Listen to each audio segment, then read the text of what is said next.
எல்லாருக்கும் வணக்கம். இந்த நாளில் கூட வேதத்திலிருந்து வசனத்தை வாசித்து தேவ ஆலோசனை சிந்திப்போம். சங்கீதம் 91 முதலாவது வசனத்திலிருந்து வாசிப்போம். உன்னதமானவரின் மறைவில் இருக்கிறவன் சர்வ வல்லவர் நிழலில் தங்குவான்.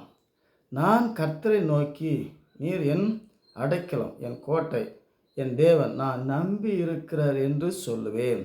அவர் உன்னை வேடனுடைய கண்ணிக்கும் பாலாக்கும் கொலை நோய்க்கும் தப்புவிப்பார். ஒவ்வொரு நாளும் தேவனுடைய நிழல் அதிசயமாய் சர்வ வல்லவர் நிழல் இருந்தால் தான் நம்ம வாழ்க்கை நிலைத்து பொழைச்சி முளைச்சி செழித்து வாழும்.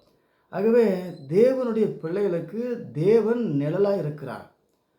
வேடனுடைய கன்னிக்கும், இப்போ வேடன் அப்படின்னா யார்? சாத்தான்.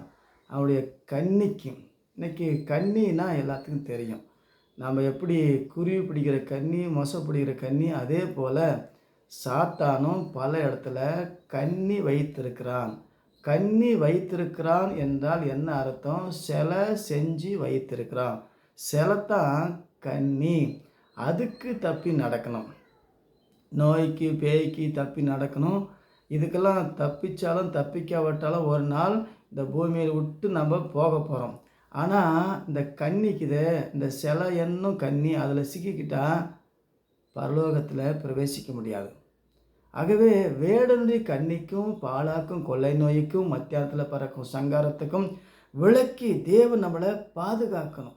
ஒவ்வொரு நாளும் அவர் தமது சிறகால் உன்னை மூடுவார், அவர் செட்டின் கீழ் அடைக்கலும் புகுவாய், அவருடைய சக்தி உனக்கு பரிச்சயமும் கேடகமும். சத்தியம் தேவனுடைய நீதி தான் நமக்கு கேடகமாக இருக்குது. கேடு வராதபடி நமக்கு கேடகமாக இருப்பது நீதி. அநியாயம் செஞ்சால் அதுதான் சாத்தானுடைய கன்னி. அதனால் நம்ம வாழ்க்கை சாத்தானுடைய கண்ணியில் சிக்கி கண்ணீர் விட்டு விடும். ஆகவே வலைக்கும் சாத்தானுடைய சிலைக்கும் அக்கினி மலைக்கும் தப்பி நடக்க முடியாய் உன்னதமானவரின் நிழல், அந்த நிழல் நமக்கு பெரிய ஒரு ஆசீர்வாதமாய் தேவனுடைய செட்டின் கீழ் பாதுகாக்கப்பட வேண்டும்.